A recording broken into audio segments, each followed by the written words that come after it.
I can't thank you enough. Like I couldn't. New জেনারেশনের হার্টথ্রোব গায়িকা বলা হয় তাকে। নতুন নতুন রেকর্ড গড়া যার নেশা। সারা বিশ্বের কোটি কোটি ফ্যান ফলোয়ার তার। তিনি আর কেউ না, মার্কিন পপ কুইন টেইলর সুইফট। এবার তিনি পপ সুপারস্টার রিহানার বিশাল সাম্রাজ্যকে পেছনে ফেলে দিয়েছেন। অনেকদিন ধরে শোনা যাচ্ছিল খবরটা, আর এখন অফিসিয়ালি বলা যায় এই মুহূর্তে বিশ্বের সবচেয়ে ধনী নারী সঙ্গীতশিল্পী টেইলর সুইফট। অবশ্য এই খবর জেনে খুব একটা অবাক হচ্ছেন না কেউ। এখন $1.6 বিলিয়ন মূল্যমানের মোট সম্পদ রয়েছে এই অত্যন্ত জনপ্রিয় পপ রাজকুমারীর, আর রিহানার মোট সম্পদ এখন $1.4 বিলিয়ন।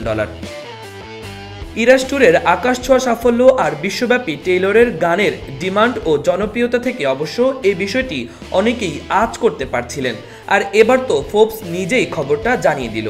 আর নারী পুরুষের যৌথ তালিকাতেও টেইলরের আগেই শুধু মার্কিন পপ তারকা জে-জি আছে।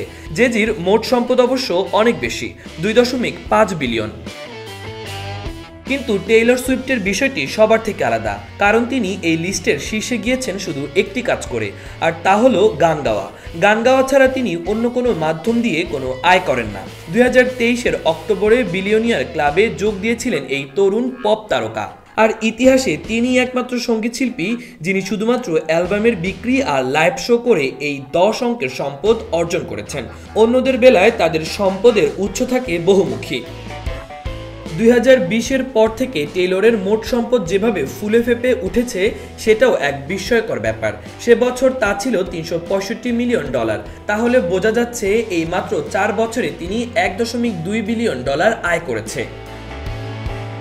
রিহানা অবশ্য একবার $1.7 বিলিয়ন মালিক হয়ে সর্বকালের সবচেয়ে ধনী নারী শিল্পীর শীর্ষস্থানেই আছেন এখনও। কিন্তু সবাই বলছে সেই স্থানটি নিয়ে নিতে টেইলর সুইফটকে খুব বেশি বেগ পেতে হবে না, কারণ ইরাস ট্যুর শেষ হলেও টেইলর সুইফটের জ্যামিতিক হারে বাড়তে থাকা জনপ্রিয়তা কমার লক্ষণ নেই সামনে।